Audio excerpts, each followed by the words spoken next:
On va aborder au cours de l'équilibre d'un corps soumis à deux forces. Donc, premièrement, on va voir la condition, bien les conditions d'équilibre d'un corps soumis à deux forces. Les conditions, elle est comme ça. Ou bien le texte de condition est comme ça. Si un corps est en équilibre, il est soumis à deux forces F1 et F2. Donc, ces deux forces ont même droit d'action, même intensité et deux sens opposés. Et on peut représenter représenter ces conditions par la relation mathématique suivante. F1, la première force, et F2, la deuxième force, ils sont égaux, hein, et quoi d'autre, et ils ont un signe moins qui désigne le signe opposé, ou bien le sens opposé. Donc, et aussi, si on a pris la norme de chaque vecteur, on va voir qu'ils sont égaux, donc on va dire qu'ils ont la même intensité. Pour comprendre ces conditions d'équilibre, on va étudier un exemple. Notre exemple est comme ça. Soit un corps S, ce corps S, c'est ça, il est légère, de masse négligeable, ça veut dire on va pas citer l'action ou bien l'action de la gravitation de la Terre. Lorsqu'on trouve un corps de masse négligeable, ça veut dire on élimine l'action de la gravitation parce qu'il est négligeable devant les autres forces. Maintenant, qu'est-ce qu'on va faire? On va étudier l'équilibre de ce corps.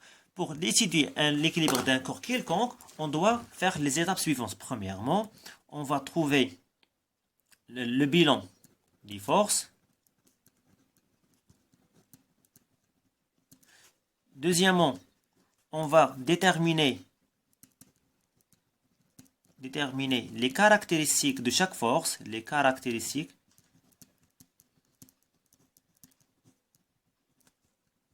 de chaque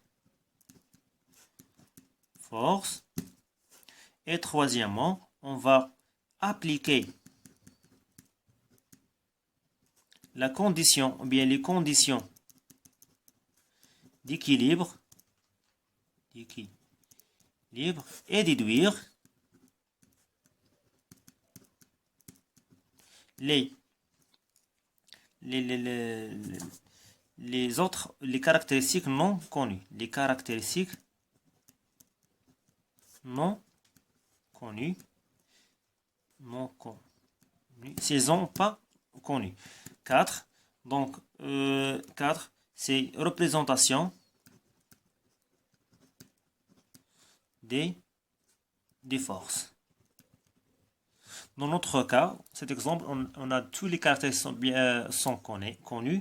Donc, on va voir seulement pour les caractéristiques pour voir les conditions d'équilibre qu'on a ici. Donc, premièrement, on va commencer par le bilan des forces exercées. Premièrement, le bilan des forces. On a le système à étudier. Et quoi? C'est le corps C, ou bien S, dans ce cas. La première force, c'est la force appliquée par le dynamomètre. On va le noter par F1. F1, c'est l'action de dynamomètre D1 sur le corps S. Elle est de nature en contact localisé. F2, c'est l'action de dynamomètre D2 sur le corps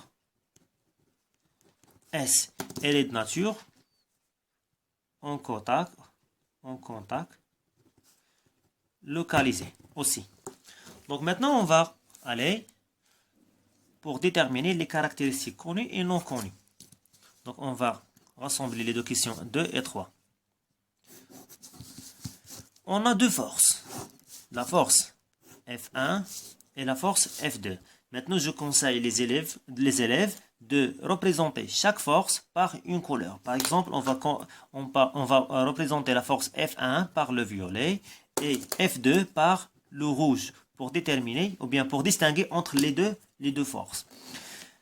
Donc, premièrement, la première caractéristique, c'est le point d'action. Deuxième caractéristique, c'est la droite d'action. Et il y a aussi le sens et l'intensité. Très bien. Donc, à propos de F1, c'est une force, comment elle est? En contact localisé. Donc, le point d'action, ça sera le point de contact entre l'acteur et le receveur. Donc, le point de contact, c'est A. Très bien. Dans le deuxième cas, ou bien deuxième force, le point de contact, ou bien le point d'action, c'est le point de contact entre le dynamomètre D2 et le corps S. Dans ce cas, c'est B. Très bien. La droite d'action, on a déjà dit que c'est pour déterminer la droite d'action, on va poser la question suivante. Où se trouve le receveur et où se trouve l'acteur? L'acteur, dans ce cas, il se trouve en bas à gauche et le receveur, il se trouve en haut à droite. Donc, l'un à droite en haut et l'autre à gauche en bas. Donc, on va dire que la droite, comment elle est? Elle est oblique. Et il passe par le point d'action. Dans ce cas, c'est A. La deuxième force, elle a une droite d'action aussi de même nature. Par exemple, dans ce cas, l'acteur il est à droite en haut et le receveur à gauche en bas. Donc, il est aussi oblique. Oblique et passe par B. À propos du sens, on a dit que pour déterminer le sens, on va poser la question suivante. Qu'est-ce qu'il fait l'acteur? Donc, le dynamomètre D1, il tire le corps S. Donc, on va commencer de A vers la gauche. Ou bien la gauche en bas. Et aussi, le dynamomètre D2, il tire vers la droite. Si on a fait ici vers le bas, on va mettre ici vers le haut. Si on a mis vers la gauche, donc on a obligé de le mettre de A vers la droite. Donc, de B vers la droite. L'intensité F1. L'intensité F1, dans ce cas, elle est donnée par le dynamomètre D1. D1, c'est F1 est égal à combien? C'est 4 newtons. Donc, petite remarque, on doit, pour l'intensité, on doit enlever la flèche qui se trouve au vecteur. C'est obligatoire. Donc, F2, elle est aussi donnée, c'est 4 newtons. Maintenant, il nous reste seulement de représenter ces forces. Avant de représenter, on va calculer la longueur de la flèche. On va choisir une échelle, par exemple 1 cm qui représente le 2 newtons. On a dans le tableau 4 newtons, donc X, ça sera X est égal à 1 fois 4, la règle de 3, 1 fois 4 divisé par 2, c'est 2 cm. Donc pour représenter ces deux forces, je préfère de revenir au premier schéma et dessiner chaque force. Donc, à propos de F1. F1, le point A, c'est le point d'action. On va mettre un croix. À propos de force F2, le point B, c'est le point d'action.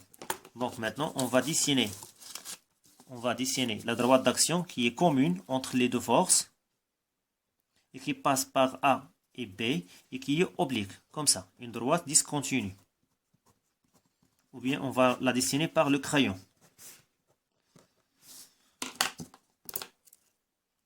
La force F1 va commencer de A vers la gauche. Donc de A vers la gauche, comme ça. Et il a de longueur 2 cm. On va commencer ici. Donc 1 et 2. 1 et 2, 2 cm. C'est la force F1. La force F2 va commencer de B vers la droite. De B vers la droite. C'est 1 et 2. 1 et 2. C'est la force F2. F2. Donc maintenant on a terminé.